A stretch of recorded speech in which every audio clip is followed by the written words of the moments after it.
Hello, I am James Hugg, CEO of SmartBreast. We empower women with dense breasts to defeat cancer. Let me draw your attention to the logo, the owl. The owl is able to see her prey in the darkest of nights. Likewise, at SmartBreast, with our technology, we can see cancer in the densest of breasts. Let me tell you about Nancy. Nancy had her annual mammogram faithfully every year. Then one year, several months after her most recent mammogram that was read as normal, she discovered a lump that was already a stage 3C cancer. Nancy required very dramatic treatment, including a mastectomy. Why did this happen? Because Nancy had dense breasts. 50% of women have dense breasts, and their cancer can be hidden by that breast density. In 2008, Nancy formed the advocacy group, Are You Dense? And in 2018, Nancy succumbed to cancer. 4 months later, the FDA finally required all mammogram reports to include breast density. Now, the problem that we address at SmartBreast is that mammography fails in dense breasts. The cancer risk for dense breast is 6 times greater, and the recurrence rate is 4 times greater. 70% of cancers are unseen on standard mammograms. Breast density can also mimic cancer, which leads to a number of false positives, extra unnecessary biopsies. And every woman who's had a mammogram knows that they can be very painful.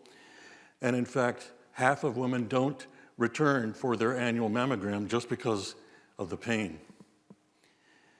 Now, the large imaging companies have tried to address this problem, and they've improved incrementally the ability to detect cancer in dense breasts.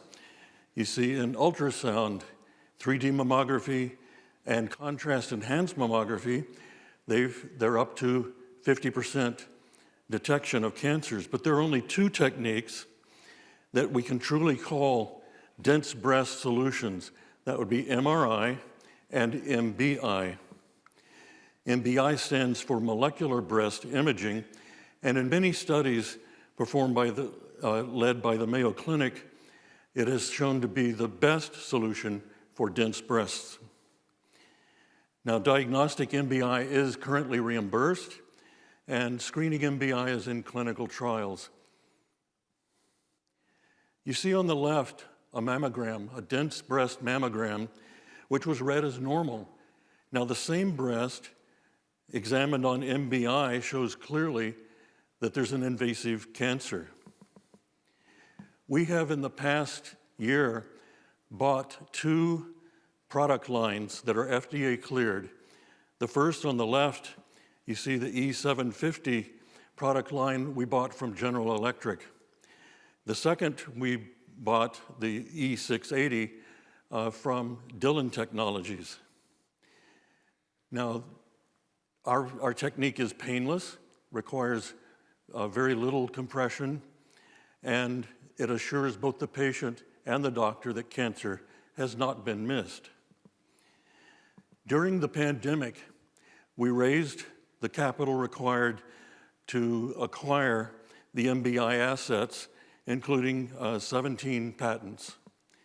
We have been transferring the technology for manufacturing these to our contract manufacturer, and we've pivoted recently to become not just an equipment company, but also supply AI software that will help women so that we can become a dense breast management company.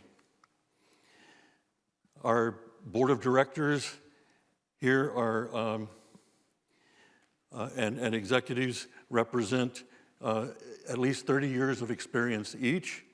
And I and Brad Patt, the chairman, have between us 7 successful acquisition exits.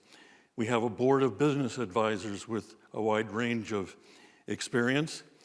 And our medical advisory board has 2 breast surgeons, 4 breast radiologists, and a biomedical engineer.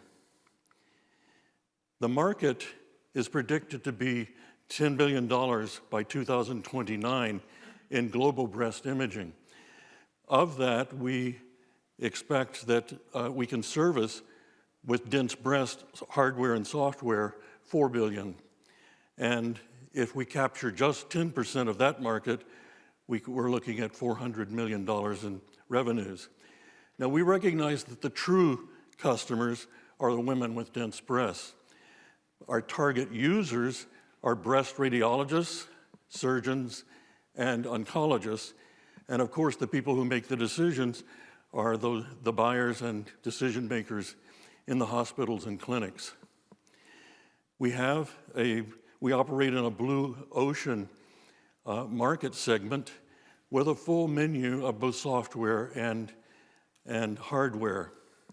We're going to be able to experiment in different markets with different revenue models. For example, we are going to choose a market where we can use celebrity endorsement and direct-to-patient social media to test this as a way of convincing women that they need molecular breast imaging, and see if that additional pressure from the market pull will increase our sales. So how will SmartBreast succeed in the MBI market that GE and Dillon established? Well, they laid the foundation. They did in missionary marketing over the past 10 years. There's an installed base of 217 global MBI units. Both are FDA cleared, including biopsy guidance on the Dillon unit. A number of clinical trials have been completed. There's reimbursement for diagnostic use and many publications. So to build on that, we need to scale up. We have the experience. We need breast imaging guidelines as the standard of care. We need to test the idea of direct-to-women and social media marketing. We need to target very, very carefully the users and see if they can become the champions in the hospitals so that we can increase sales. And we need to look at how to integrate AI software into dense breast management. And of course, we need to build a next generation of these instruments. In our modeling, you see in the blue line the MBI only case, and then with our recent pivot in emphasis, we are talking to 2 companies that we intend to merge with later this year. The revenues and earnings are more than doubled by these. We're seeking a Series A equity funding of $15 million to fund the next 12 months